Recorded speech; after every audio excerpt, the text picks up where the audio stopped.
Halo guys, kembali lagi dengan saya Angel di channel YouTube Larnakom.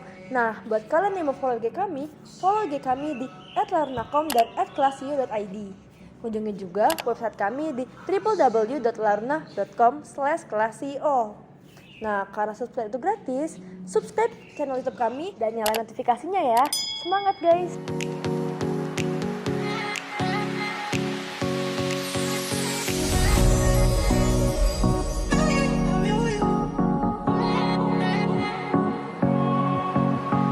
Oke, kita kembali ke video harus sekarang video keempat. Di video ini kita akan membahas tentang toxic. Nah, di 3 video ke depan ini kita akan membahas tentang toxic.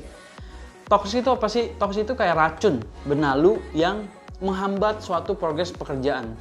Kita sebagai CEO atau sebagai pemilik bisnis atau Anda sebagai karyawan pun kayaknya kalau punya atasan yang toksik, punya bawahan yang toksik, punya mitra kerja yang toksik, bahkan punya karyawan yang toksik, atau mungkin punya pelanggan yang toksik, tentu akan tanda kutip kok begini ya gitu kan, kok jengkelin ya gitu ya, kok kayak menghambat ya. Nah, inilah 3 video ke depan ini kita akan membahas tentang toksik.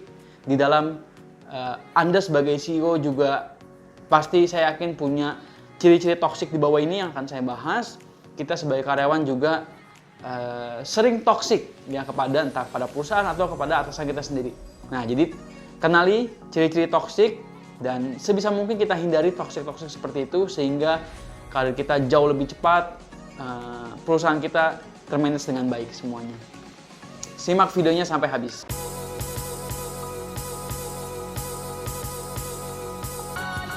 Nah, di video hari ini saya megang handphone ya teman-teman, karena ini biar ngomongnya nggak terlalu panjang lebar, karena kemarin videonya hampir 20 menit, 18 menit, akhirnya yang nonton juga semakin sedikit ya karena kita punya data. Nah, sekarang saya catat di handphone semua, jadi teman-teman saya ngomongnya nggak terlalu panjang lebar ya. Jadi semoga teman-teman lebih baik pendek tapi nangkep semua daripada panjang, teman-teman bias dapetnya ya. Nih, kita akan bahas apa sekarang? 7 cara CEO dahsyat mengatasi karyawan toksik agar tidak menghambat kinerja karyawan ya. Kita sebagai pemimpin atau Anda sebagai pemilik bisnis tentu kayaknya kalau punya karyawan yang toksik, punya tim yang kayaknya nggak mau diajak kerjasama, kayaknya kesannya aneh gitu kan. Tapi jangan salah, entah karyawan yang toksik atau Anda yang toksik. Nah, kita akan simak di video-video berikut ini. Maka dari itu, untuk Anda yang belum subscribe atau belum follow, silahkan follow. Dan silahkan subscribe akun Laruno, sehingga tim Laruno merasa bersemangat nih ngedit videonya. Ya walaupun nggak satuan semangat kita bukan dari angka subscriber atau angka follower ya, karena kita ingin berbagi aja ya. Nih, 7 cara CEO mengatasi karyawan yang toksik agar kinerja tim nggak terganggu nih. Tapi sebelum kita membahas tentang apa sih karyawan toksik itu dan siapa sih karyawan toksik itu, kita kenal dulu ciri-cirinya. Nah, jadi kita jangan ngejudge bahwa oh ini nggak toksik pak, oh ini toksik pak, ini toksik banget pak, ini mengganggu banget gitu kan. Nah, inilah ciri-cirinya. Nih, yang pertama, selalu B-E-J. Selalu B-E-J. B-nya apa? Blame. Selalu menyalahkan. Kamu sih kerja nggak bagus. Atasannya sih gaji saya kecil. Ininya sih pelanggannya sih nggak mau transfer, jadi saya nggak closing. Hujan sih. Gitu kan. Selalu menyalahkan orang lain. Ya. Selalu menyalahkan orang lain. Nomor 2 adalah excuse. Selalu beralasan. Oh iya pak, saya nggak bisa closing pak karena saya nggak punya WhatsApp customernya nggak ada WhatsApp pak, customernya emailnya nggak aktif pak, bisa telepon hoi, bisa suratin hoi, ya. Jadi alasan boleh, tapi alasannya masuk akal. Ya alasan boleh, tapi alasan masuk akal. Misalkan gini, iya pak, saya nggak mencapai target karena banyak customer saya yang diterpa pandemi seperti ini pak. Oke, memang itu keadaan kahar ya teman-teman ya, keadaan yang di luar kendali kita. Tapi jangan alasan-alasan yang dibuat-buat. Contoh misalnya gini, telat masuk kantor misalnya ini ya. Telat datang masuk jam 8, datang jam 9, 9.30. Nah, sekali 2 kali masih oke. Tapi kalau udah 3 kali, 4 kali, 5 kali, bahkan seterus-terusnya, dia tanya, kamu telat karena apa? Macet pak. Loh, macet? Menurut saya, ini menurut saya pribadi, teman-teman boleh di diskusi kita gimana. Kalau ada karyawan yang macet, alasan macet, pasti saya kasih solusi, datangnya lebih pagi ya. Karena kita punya aturan masuk jam 8. Kau bangun jam berapa? Saya bangun jam 9 Pak. Oh iya, mau dia pantesan telat, 9.30 baru masuk. Kan jam 8 baru bangun. Gitu kan. Coba deh, kamu berangkat lebih pagi, bangun lebih pagi, sehingga kemungkinan telatnya jauh lebih sedikit. Gitu kan. Atau, Pak, ban saya pecah Pak. Oh, sekali 2 kali masih oke, ban motor pecah. Gitu kan. Tapi kalau udah berkali-kali, alasannya ban pecah terus, ya kan kita curiga ya teman-teman ya. Nah, yang berikutnya adalah justify. Membenarkan orang lain lebih hebat dari kita tanpa kita terinspirasi. Oke teman-teman, Anda merasakan perpindahan angle? Ya, itu karena saya merasa di sini saya terlalu terang, di sini saya terlalu gelap, teman-teman. Nah, kita juga always improve. Ya, misalkan nih, lagi video begini, bahkan saya improve terus teman-teman. Enggak, istilah kata, ada next video deh, enggak. Ketika itu bisa diimprove, saya improve. Kenapa? Karena itu akan menjadi bekal saya di kemudian hari. Kalau misalnya suatu hal yang mengganjal, ya saya selalu omong. Gitu. Nah, saya tadi minta Stefani untuk pindahin posisi kamera dan saya pindah geser bangku sedikit. Nah, jadi biar nggak terlalu silau di sini teman-teman. Ya, karena saya berasa banget di sini agak terang karena saya lihat videonya terang banget sebelah sini. Semoga teman-teman nggak terganggu ya. Nah, tadi kita udah bahas tentang justify orang membenarkan orang lain lebih hebat tanpa kita terinspirasi. Nah, itu salah apa enggak? Salah kalau kita membenarkannya aja. Lebih tepat adalah kita terinspirasi. Gimana caranya supaya seperti dia? Contoh yang paling menarik adalah ketika saya mengadakan kelas mentoring. Di suatu itu kita ada sekitar 300 pemilik bisnis UMKM, di mana saya memberikan sharing tentang market leaders, market share, saya bahas di sana. Ada yang menarik gini, ada suatu pengusaha yang bilang, Pak, kayaknya peserta di sini banyaknya industri makanan ya, gitu. Saya industri fashion lagi tertati-tati nih Pak, lagi menurun nih Pak. Ya jelas Pak, dia industri makanan, lagi rame. Nah, industri makanan pasti bilang gini, enggak juga bro, gue industri makanan justru lagi berkompetisi dengan kuat nih. Kita makanan nggak laku habis, kita rugi hari itu juga. Kalau kamu fashion, kamu desain hari ini, cetak hari ini, kamu bisa jual 1 minggu ke depan. Nggak perlu mikirin barang ini kadaluarsa apa enggak. Nah, ada kontroversi, ada pro kontra, bukan kontroversi, ada pro kontra. Di mana pengusaha makanan bilangnya industri fashion bagus, cetak sekali bisa dijual selama-lamanya, baju gitu kan. Baju kayak gini, ya kan ini timeless kan, jadi orang bisa beli kapanpun. Mungkin ini cetaknya mungkin didesain 6 tahun yang lalu, tapi masih dilihat dengan keadaan sekarang, atau trend fashion sekarang, timeless. Tapi ada juga yang pengusaha fashion bilang kayak gini, ya industri makanan lagi booming sih Pak, sekarang semua orang kulineran, makan order pakai apa? Pakai ojek online gitu kan. Nah, ya balik lagi teman-teman. Kita harus terinspirasi. Oh, cara dia jualan tuh kayak gini. Nah, salah satu ide saya adalah saya jadi penengah. Anda jualan mie goreng, Anda jualan baju. Bisa nggak bikin baju mie goreng? Paket. Kalau Anda beli minimal 100.000 atau 100.000, Anda dapat kaos mie goreng secara gratis. Nah, jadi barang Anda tetap jual, walaupun marginnya nggak terlalu besar, Anda yang jual makanan bisa mencapai penjualan tertentu. Ya, tetap dengan metode kerjasama, harga cetak atau harga margin semua dibuka dengan sangat open karena kita kerjasama teman-teman sistemnya. Ya, jadi kalau saya kerjasama dengan seseorang ya saya minta, ayo modalnya berapa, yuk kita barengin, kita kerjasama bareng. Biar apa? Biar saya tahu untungnya seberapa banyak sih untung maksimal yang bisa kita raih. Oke, kalau misalnya saya kerjasama dengan seseorang atau Anda mungkin mau kerjasama dengan tim Laruno, ya boleh. Tapi saya harus tahu berapa ongkos cetaknya atau ongkos COGS-nya. Sehingga apa? Sehingga saya bisa tahu, oh program marketing bisa saya tentukan. Gitu. Misalnya, oh kita pengen untung 40%. Nah, saya mau mulai nyusun tuh biaya marketing, biaya komisi, biaya insentif, biaya kirim misalnya kalau ada biaya kirim. Lalu biaya-biaya lainnya, oh baru kita tag margin mau berapa. Ya, oke ini udah mulai ngawur karena saya harus catatan nih, kalau enggak harus ngawur teman-teman. Nah nomor 2, ciri-ciri yang toksik, karyawan toksik adalah terjebak dengan pencapaian masa lalu, ya, tanpa kita terinspirasi untuk mencapai target-target baru. Misalkan gini, ya ini toxic nih, toxic people atau toxic karyawan. Misalkan gini, Pak saya kan dulu udah pernah mencapai 100 penjualan Pak per bulan. Itu kan dulu. Sekarang Dulunya bahkan udah tahun lalu, bukan seminggu 2 minggu yang lalu. Udah tahun lalu, Pak, saya 2019 tembus target, Pak. Kita ke Bandung, Pak, rame-rame, Pak. Gitu. Nah, itu kan terjebak dengan masa lalu, teman-teman. Tanpa kita terinspirasi untuk nembus target yang sudah kita capai. Ya. Nah, lebih baik apa? Lebih baik nanti kita bahas tuh di cara mengatasinya, ya. Nah, yang berikutnya adalah menjadi provokator, menjadi kompor, ya. Dan cenderung menyebarkan hate speech lah, hoax, hate speech, ujaran kebencian terhadap karyawan yang berprestasi atau atasan atau kebijakan perusahaan. Contoh misalnya tempat kami.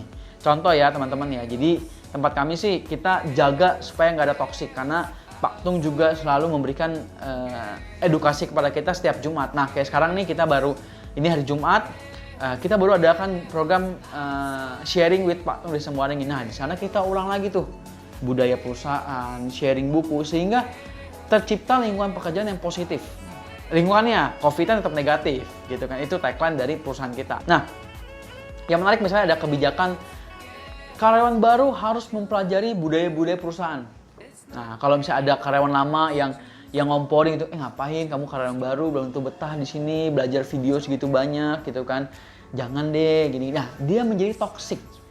Kenapa toksik? Karena karyawan baru di tempat kita itu wajib mempelajari budaya-budaya perusahaan kita. Dan ketika nanti ada tanya jawab, dia bisa menjawab. Nah, jadi toksik yang kedua apa? Dia komporin provokator. Misalkan ada kebijakan, kita WFA 50%, WFO 50%. Nah, lalu ada karyawan yang toksik. WFA, ngapain lu kerja di rumah? Gitu kan, mendingan jalan-jalan yuk nongkrong kopi di coffee shop. WFC, work from cafe. WFC, work from coffee shop. Sekarang mana lagi booming WFB, work from Bali. Kalau ada worknya nggak apa-apa. Tapi kalau cuma hahaha di kafe, ya untuk apa? Gitu kan, karena ya kalau untuk lagi di luar jam kerja nggak apa-apa, tapi kalau masih jam kerja, gitu kan. Nah itu menjadi provokator teman-teman. Ya kita harus pahami, kita harus melihat bahwa ada karyawan-karyawan yang seperti itu. Nggak semuanya, tapi sebisa mungkin kita bikin sistem yang sehingga orang kerja di rumah pun tetap produktif. Nah kalau Anda baca buku Work Less and More, itu di sana kita ada cara-caranya tuh supaya saya sendiri pun kerja di rumah tetap produktif. Nah, gimana caranya? Hai guys, sebelum kita lanjut videonya, aku ada sedikit info nih. Untuk video series kita kali ini, kita ada 8 video loh. Pastikan kamu nonton semuanya ya. Semangat guys! Salah satu caranya adalah set up layout kerja yang sesuai dengan di kantor. Saya punya kamar itu saya rubah menjadi ruang kerja yang mirip dengan kantor. Ya jadi, jam 8 sampai jam 12 tidak boleh ada yang masuk ke ruangan itu.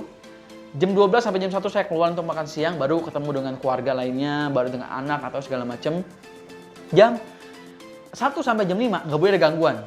Gitu. Jadi saya siapkan minuman di situ, ya paling ke toilet atau apa. Jadi saya membuat setup kantor di rumah, selayaknya di kantor. Ya jadi udah nggak ada gangguan, saya tetap bisa produktif. Karena masalahnya kerja dari rumah itu produktivitas yang banyak terganggu, walaupun nggak semuanya. Ya sekali lagi saya disclaimer walaupun nggak semuanya, tapi ada beberapa yang terganggu teman-teman semua. Entah koneksi. Nah, kedua adalah yang saya perhatikan adalah koneksi WiFi itu harus yang jos tuh teman-teman. Ya, ini udah mulai ngawur lagi. Ayo balik lagi. Ya, balik lagi. Jangan kita ya sebagai CEO, sebagai founder, sebagai pemilik bisnis, ketika melihat ada karyawan yang mulai memprovokasi, kita selidiki teman-teman.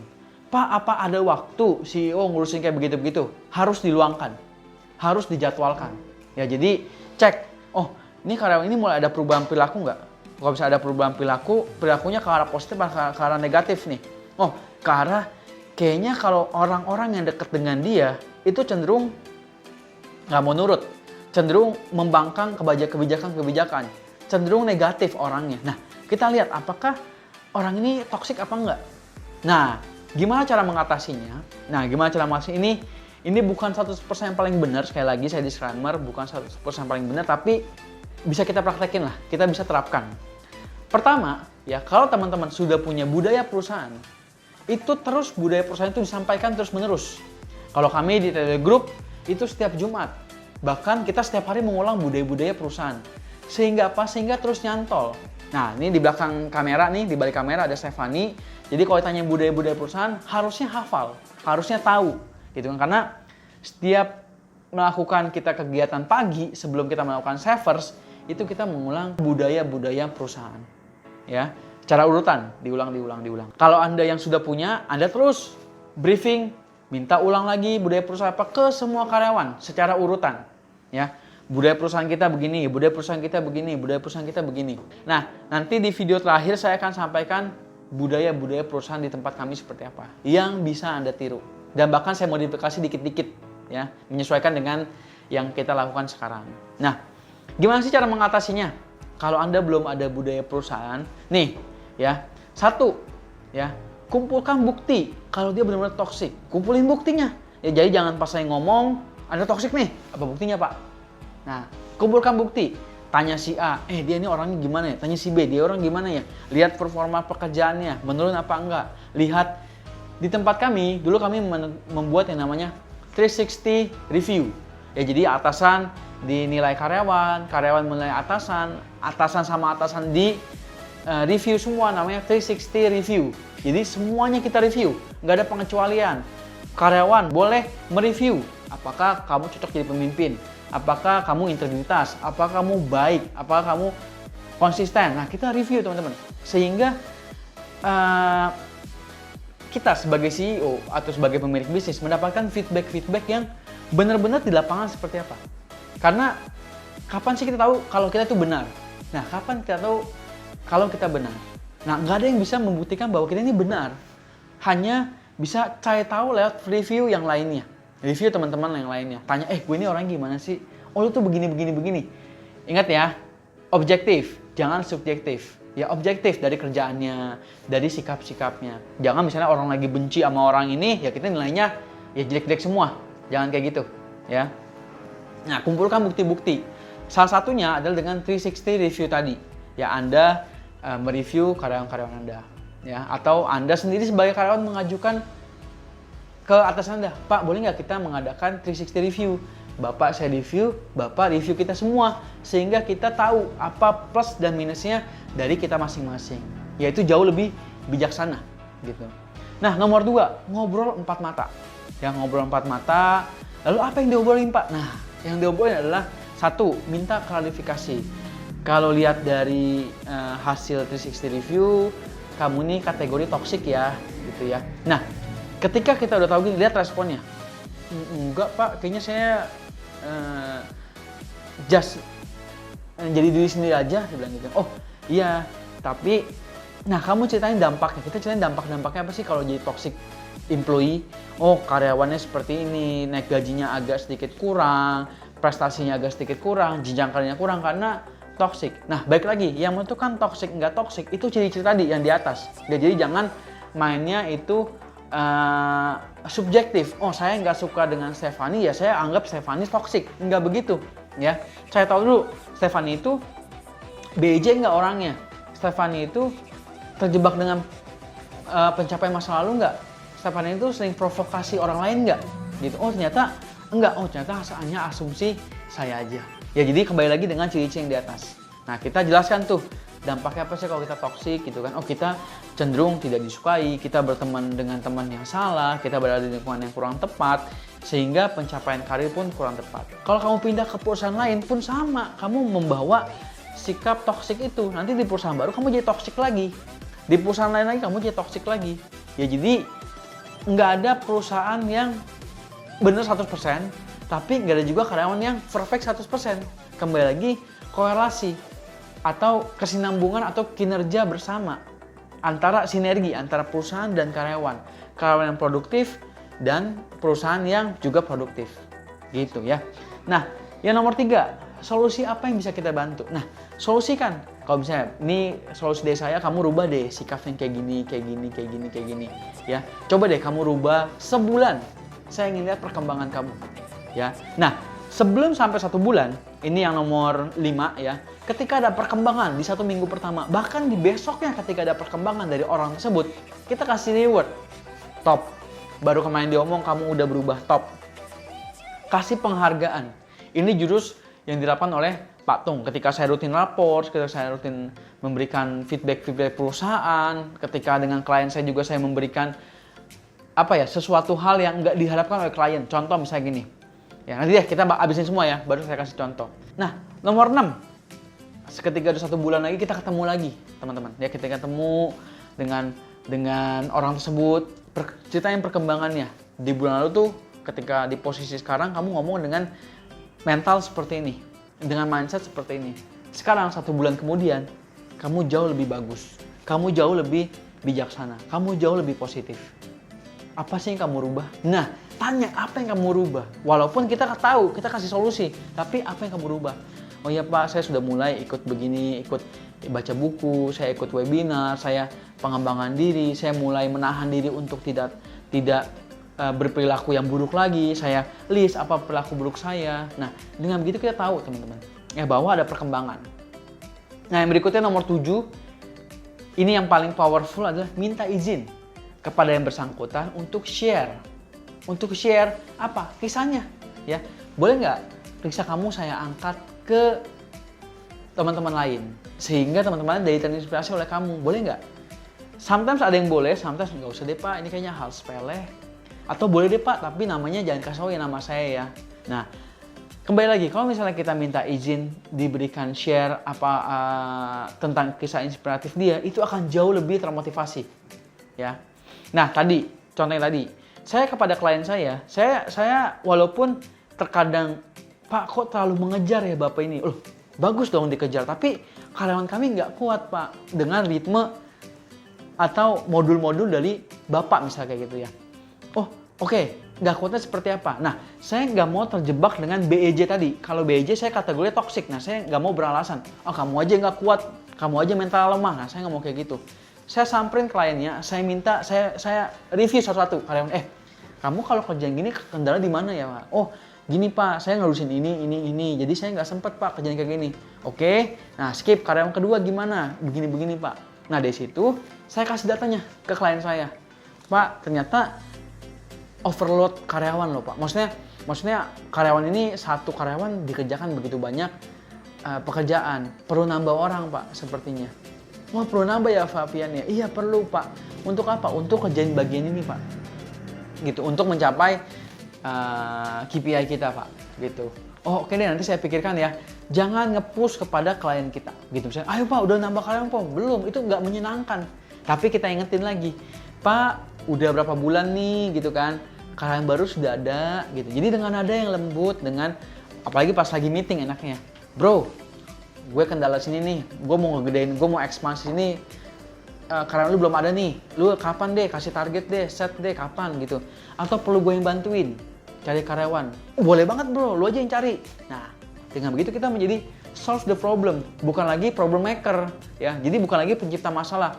Ini si Vian ngajakin minta karyawan mulu tapi dia nggak ngasih solusi ya. Jadi sekali lagi berikan solusi teman-teman ya, apa yang bisa kita bantu.